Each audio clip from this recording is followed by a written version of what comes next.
everybody. Welcome once again. This is the vocab session, lecture number 3. vocab session का आज third lecture है.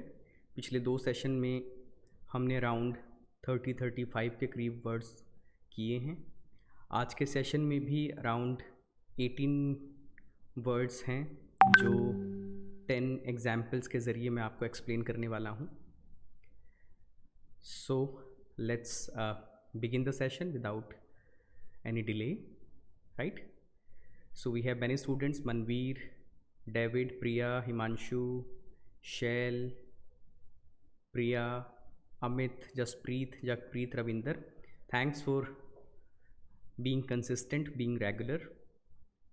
I would recommend कि आप अपनी नोटबुक साथ लेकर बैठें और जो भी आपको वर्ड्स नोट करने हैं वो अपनी नोटबुक में नोट करें और जो एग्जाम्पल्स आप बनाएंगे वो भी आप अपनी नोटबुक में ही बनाएं, रादर कि इन कमेंट्स में आप अपने एग्जाम्पल्स बनाएं. आई होप कि जो पिछले वर्ड्स थे वो आप लोगों ने प्रैक्टिस ज़रूर किए होंगे. मैंने और पूरी लाइफ टाइम ये आपके काम आएंगे, right?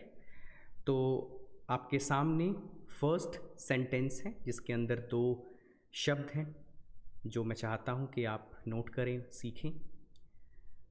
Computers have greatly enhanced work efficiency in many fields such as banking and education.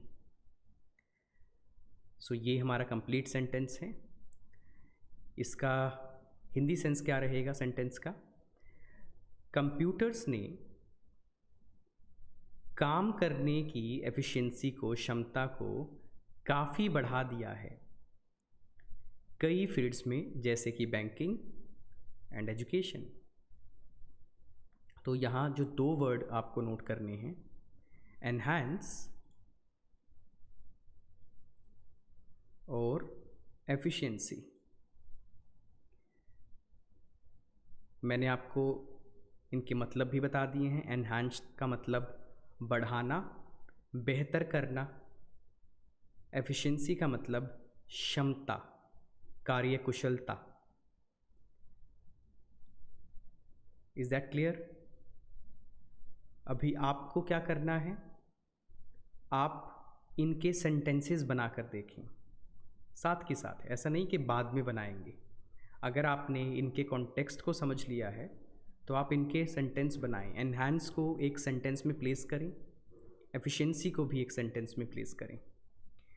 आपकी हेल्प के लिए मैं कुछ और उदाहरण दे देता हूँ. जैसे आप ये लेक्चर इसलिए अटेंड कर रहे हैं ताकि आप अपनी वोकैबुलरी एनहांस कर सकें. कितना सही यूसेज है, वोकैबुलरी एनहांस कर सकें. और अगर आपकी वोकैबुलरी एनहांस हो जाती है, इम्प्रूव हो जाती है, तो आपकी इंग्लिश यूज़ करने की एफिशिएंसी बढ़ जाएगी, कुशलता बढ़ जाएगी, क्षमता बढ़ जाएगी. English efficiency. तो ये दोनों शब्द मैंने आपको एग्जाम्पल में एक्सप्लेन किए हैं.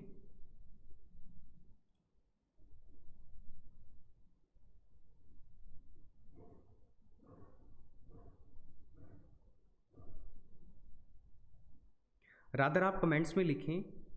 आप अपनी कॉपी में इनके एग्जाम्पल बना के देखेंगे तो ज़्यादा बेटर रहेगा,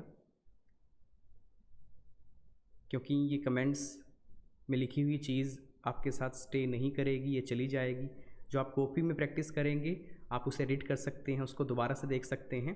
किसी और वक्त में आप जब उसकी प्रैक्टिस करेंगे तो आपको ये चीज़ें और ज़्यादा अच्छे से याद हो जाएंगी.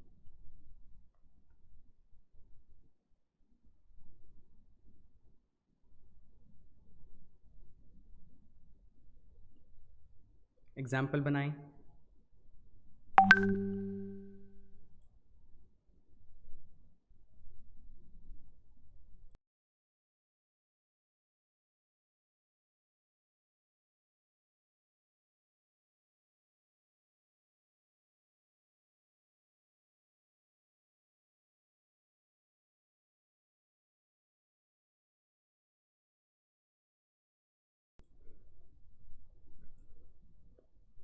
ओके, अपने सेकेंड सेंटेंस की तरफ बढ़ते हैं. सेंटेंस पढ़ें। Due to the hectic work schedule parents are not able to look after their children properly. Hectic work schedule की वजह से, यानी कि बहुत ज़्यादा काम में व्यस्त होने की वजह से पेरेंट्स, माता पिता, आर नॉट एबल टू, इस योग्य नहीं होते, look after their children properly, कि वो अपने बच्चों की ठीक से देखभाल कर सकें या उन पे ध्यान दे सकें। लुक आफ्टर, ध्यान देना, राइट। तो यहाँ जो सीखने वाला फ्रेज़ है हेक्टिक वर्क स्केड्यूल, और इसे आप वर्क के लिए भी इस्तेमाल कर सकते हैं, वर्क स्केड्यूल, और इसे आप स्टडी के लिए भी इस्तेमाल कर सकते हैं, स्टडी स्केड्यूल। तो अगर आप स्टूडेंट हैं तो आप बोल सकते हैं I have a very hectic study schedule every day. और अगर आप कोई जॉब कर रहे हैं या आपके घरेलू कुछ काम होते हैं तो आप बोल सकते हैं I have a very hectic work schedule.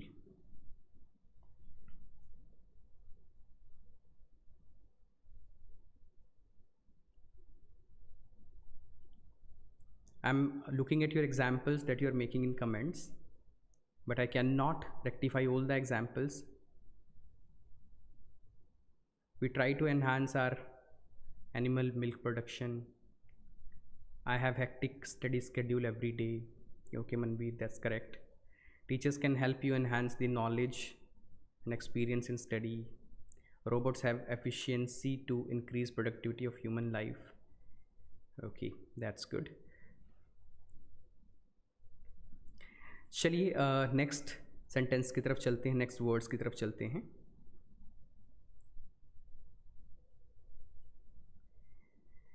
Third, the notion of parenting curriculum is important to ensure positive upbringing of every child. The notion of parenting curriculum, notion का मतलब होता है विचारधारा, सोच।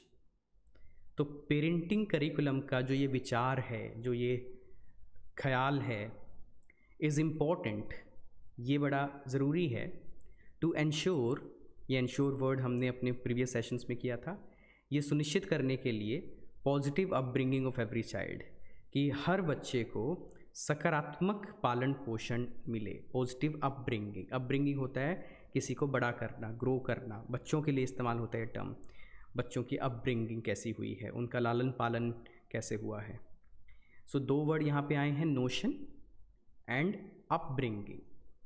तो नोशन विचारधारा, ख्याल, अपब्रिंगिंग पालन पोषण। इन्हें आप लिखें, नोट करें और कोशिश करें। जब आप सेंटेंसेस बनाते हैं, आई रेकमेंड, अगर आप इंग्लिश में बहुत अच्छे नहीं हैं, अगर आपको कंप्लीट इंग्लिश के सेंटेंसेस अभी बनाने नहीं आते, तो आप इन शब्दों का इस्तेमाल अपने हिंदी के सेंटेंसेस में भी कर सकते हैं, राइट। कैसे कर सकते हैं, जैसे मैं अभी एग्जांपल देके बता रहा हूँ। मेरे पेरेंट्स ने मेरी अपब्रिंगिंग में कोई कसर नहीं छोड़ी और मैं इसके लिए उनका बहुत धन्यवाद हूँ। तो मैंने यहाँ देखो पूरा हिंदी का सेंटेंस बोला है, और उस हिंदी के सेंटेंस में मैंने बजाय हिंदी में बोलने के कि पालन पोषण में कमी नहीं छोड़ी, मैंने उसको इंग्लिश में यूज़ किया है, अपब्रिंगिंग। और इस तरह से मेरे माइंड में ये फ्रीज़ हो जाएगा, रिटेन हो जाएगा, बैठ जाएगा। तो नेक्स्ट टाइम मुझे ये एकदम से याद आ जाएगा। तो प्रैक्टिस के दौरान आप ये तरीका इस्तेमाल कर सकते हैं अगर आप बिगनर हैं। Yes, if you are good in English, if you can make complete sentences, then it's okay. आप पूरे इंग्लिश के सेंटेंस भी प्रैक्टिस में बना सकते हैं। चलिए फोर्थ हमारा सेंटेंस देखते हैं और उसमें जो वर्ड्स हैं वो देखते हैं। इन मॉडर्न टाइम, आधुनिक युग में, दौर में, वक्त में, life has become more materialistic. जीवन बन गया है मटीरियलिस्टिक। अब इसका जो एग्जैक्ट वर्ड है वो आई डोंट नो एग्जैक्टली क्या होना चाहिए, लेकिन मैं उसका सेंस बता देता हूँ। मटीरियलिस्टिक का मतलब होता है मटीरियल को ज़्यादा तवज्जो देना, यानी कि चीज़ों को ज़्यादा प्राथमिकता देना। फॉर एग्ज़ाम्पल, हमारी लाइफ में फ़ोन, हमारे घर में गाड़ी, हमारे कपड़े, हमारे रूम में जो फर्निशिंग होती हैं, तो हम इन चीज़ों को बहुत ज़्यादा प्राथमिकता देने लगे हैं, यानी कि मटीरियल हमारे लिए बहुत ज़रूरी हो गया है। तो life has become more materialistic. किसके मुकाबले? कंपेयर टू पास्ट, पास्ट के मुकाबले, where people would give more value to relationships, जहाँ लोग रिश्तों को ज़्यादा तवज्जो देते थे, रिश्तों को ज़्यादा वैल्यू देते थे, मूल्य देते थे। यहाँ पे मान लो एक भाई दूसरे भाई से कहता है भाई मुझे अपनी बाइक दिखा दो, या मुझे अपनी गाड़ी यूज़ करने दो, या मुझे अपनी शर्ट दे दो, तो कई बार नहीं भी देते भाई। हम अपनी चीज़ को किसी के साथ शेयर करने से मना कर देते हैं, बिकॉज़ हमारे लिए मटेरियल ज़्यादा इम्पोर्टेंट हो गया है। तो ऐसा जीवन जिसमें मटेरियल डोमिनेट करता है, उस लाइफ को, उस जीवन शैली को मटीरियलिस्टिक लाइफस्टाइल बोलते हैं, जो कि आज हो रहा है, हो चुका है, राइट। तो ये बड़ा प्यारा वर्ड है, मटीरियलिस्टिक।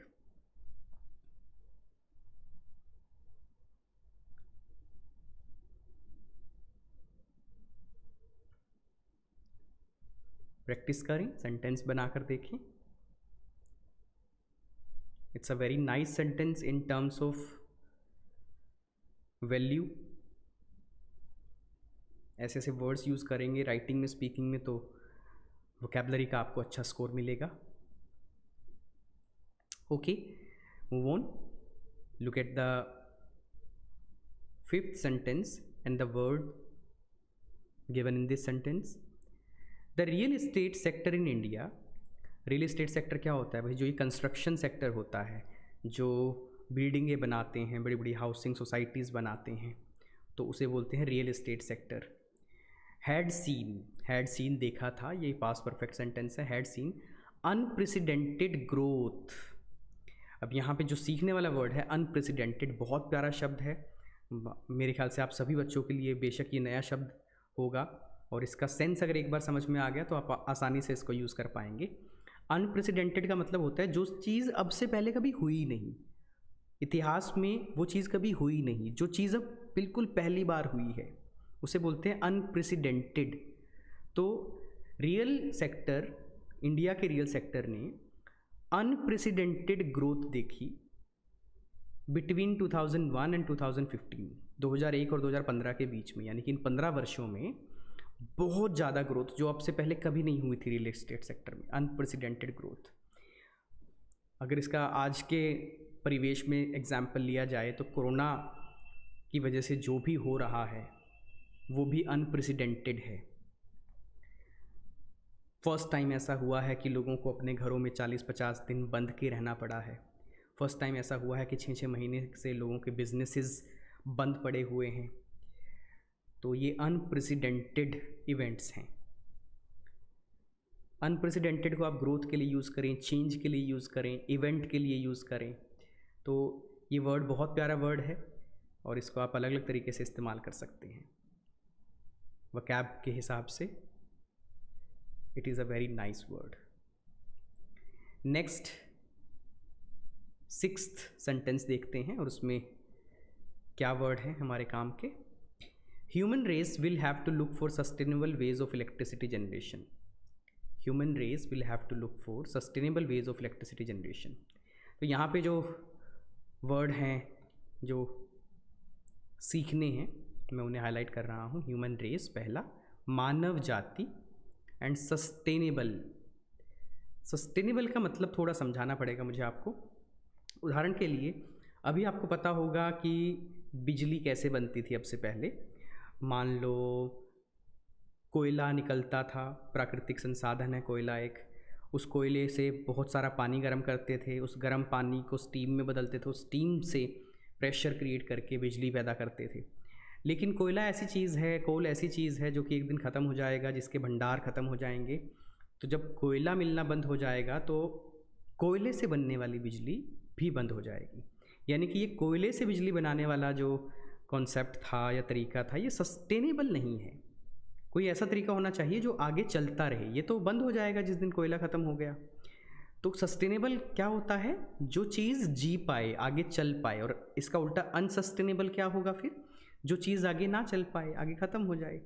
तो ह्यूमन रेस को will have to look for, human race को खोजने पड़ेंगे, लुक फॉर होता है खोजना, sustainable ways of electricity generation, बिजली पैदा करने के, बिजली बनाने के सस्टेनेबल तरीके खोजने पड़ेंगे, यानी कि ऐसे तरीके जो कि कभी ख़त्म ना हो, जो कि कभी रुके ना। ह्यूमन रेस मानव जाति, सस्टेनेबल जो चीज़ सस्टेन कर जाए, जिंदा रह पाए, आगे चल पाए, और इसका उल्टा अनसस्टेनेबल जो कि आगे ना चल पाए।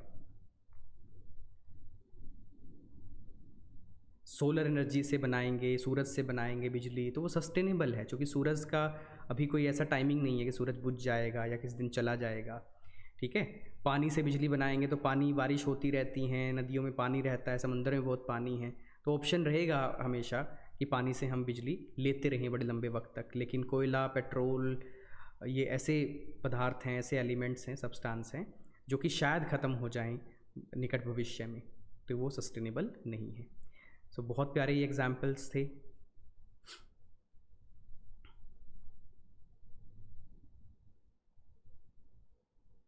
Wind power is sustainable resource. Yes, you are absolutely correct. We will find the sustainable way to live better life in future. Yes, ये भी सही है। चलिए आगे चलते हैं, 7th सेंटेंस देखते हैं। Eco friendly housings are those where the resources are utilise in an efficient manner and saving of energy is the main priority. आपने ये वर्ड सुना होगा, इको फ्रेंडली। इको फ्रेंडली का सीधा सीधा सा मतलब क्या होता है? इको फ्रेंडली होता है कोई भी ऐसी चीज़ जो इकोलॉजी यानी कि एनवायरनमेंट की हितैषी हो, एनवायरनमेंट के पक्ष में हो, एनवायरनमेंट को फ़ायदा पहुंचाती हो, तो उसको बोलते हैं eco friendly. Eco friendly house यानी कि ऐसे घर जो एनवायरनमेंट को नुकसान नहीं पहुंचा रहे। इको फ्रेंडली टेक्नोलॉजी या eco friendly method of electricity generation, तो जहाँ भी इको फ्रेंडली आएगा इसका मतलब वो एनवायरनमेंट के लिए सेफ है। तो इको फ्रेंडली हाउसिंग कौन सी हैं? जो where the resources are utilise in an efficient manner, जहाँ पे हर एक चीज़ का बड़ा एफिशिएंट इस्तेमाल होगा, बड़ा कुशलता से इस्तेमाल होगा। यूटिलाइज का मतलब सदुपयोग करना, एफिशिएंट का मतलब अभी थोड़ी देर पहले एफिशिएंसी वर्ड हम पढ़ के गए हैं, efficient as an adjective use हो रहा है। एफिशिएंट होता है कुशलता, कौशल, बड़े सही तरीके से, जिसमें कोई वेस्टेज ना हो। तो जहाँ रिसोर्सेज को बहुत सही तरीके से बिना वेस्टेज के इस्तेमाल किया जाए और जहाँ एनर्जी को सेव करना सबसे बड़ी प्रायोरिटी रहे। आपको पता होगा कि एनर्जी यानी कि बिजली, अगर हम बिजली बचाएंगे तो इनडायरेक्टली उससे एनवायरनमेंट भी सेफ रहेगा। क्यों? बिजली बनाने के लिए बहुत सारा कोयला यूज़ होता है, उससे कार्बन डाइऑक्साइड एमिट होती है, उससे एनवायरनमेंट पोल्यूट होता है। तो जितनी ज़्यादा हम बिजली बचाएंगे, एनर्जी बचाएंगे, उतना ज़्यादा एनवायरनमेंट के लिए सही रहेगा। और वो जो एनर्जी एनवायरनमेंट में जाती है भाई, वो उससे भी एनवायरनमेंट को नुकसान होता है, ग्लोबल वार्मिंग होती है। अगर हम कोई भी चीज़ जला रहे हैं एक्स्ट्रा, तो वो भी चीज़ ठीक नहीं है। तो यहाँ जो वर्ड सीखने के लिए आपको मिले, रिसोर्सेज यानी कि आपके सोर्स, संसाधन, इको फ्रेंडली एनवायरनमेंट के लिए हितैषी, सही, यूटिलाइज सदुपयोग करना, और एफिशिएंट कुशल, बहुत ज़्यादा सही। नेक्स्ट देखते हैं 8th, excessive migration of people from rural area to urban areas often leads to cares among local population.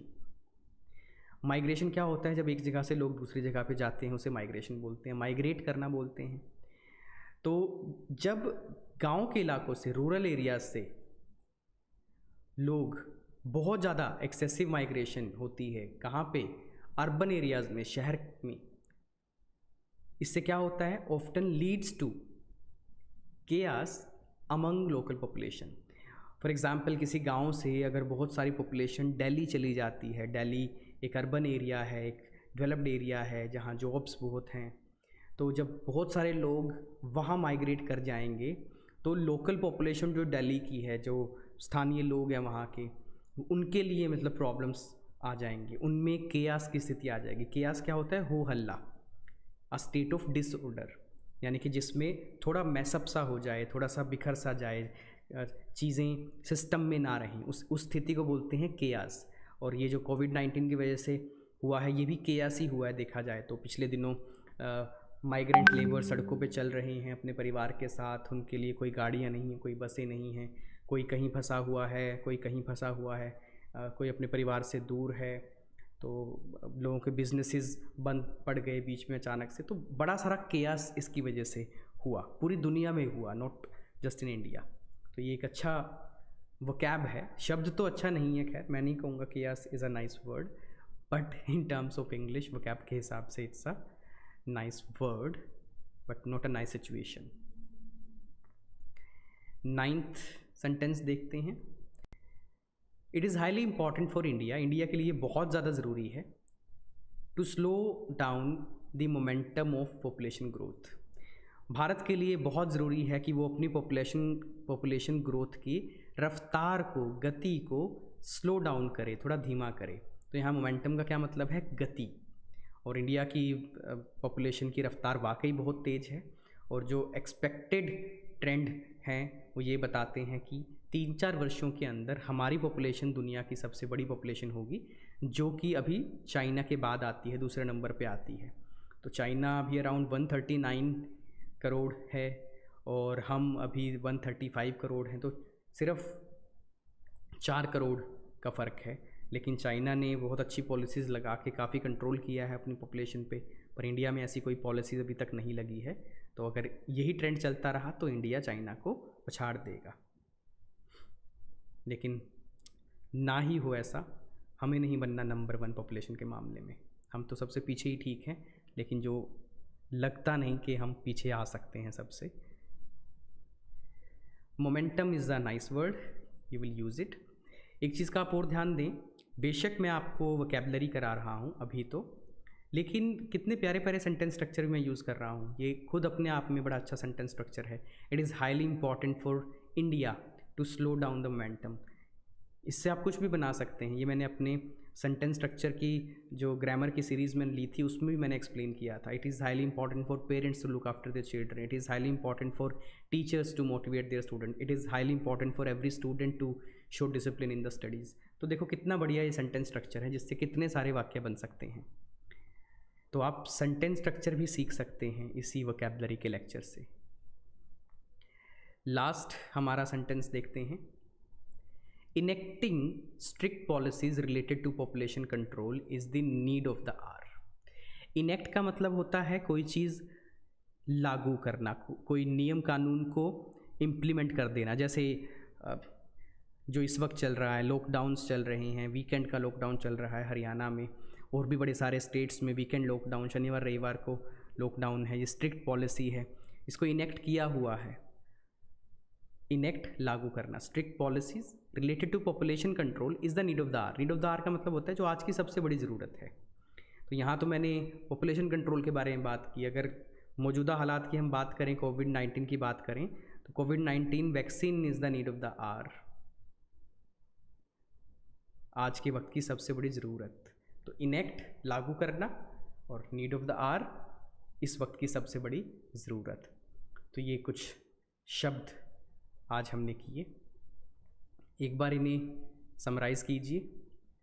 First, enhance; second, efficiency; third, hectic schedule; fourth, notion; fifth, upbringing; sixth, materialistic; seventh, unprecedented; eighth, human race; ninth, sustainable; 10th, resources; 11th, eco friendly; 12th, utilise; 13th, efficient; 14th, chaos; 15th, migration; 16th, momentum; 17th, enact; and last 18th, need of the hour, इस वक्त की सबसे बड़ी ज़रूरत। अब एक बार ये words हो गए, और क्योंकि मैं बोलता हूँ 5 रेपिटेशन फॉर्मूला चाहिए अगर इन शब्दों को दिमाग में बिठाना है। एक बार यही शब्द आपने करने हैं आज शाम को, रात को, जब भी आप सोएंगे उससे पहले 2 बार हो जाएंगे। फिर एक बार यही शब्द आपको कल देखने हैं, इतना वक्त नहीं लगेगा, ठीक है, अभी इनको करने में हो सकता है आधा घंटा लग गया, शाम को जब इन पे नज़र डालोगे तब आपको मुश्किल से 5 मिनट लगेंगे, कल एक बार नज़र डालोगे तब 5 मिनट लगेंगे, वीकेंड पे नज़र डालना तब इन पे 5 मिनट लगेंगे। तो it won't take much time, लेकिन ये आपके माइंड में बैठ जाएंगे बड़े अच्छे तरीके से और आप इन्हें यूज़ कर पाओगे अपनी राइटिंग स्पीकिंग में।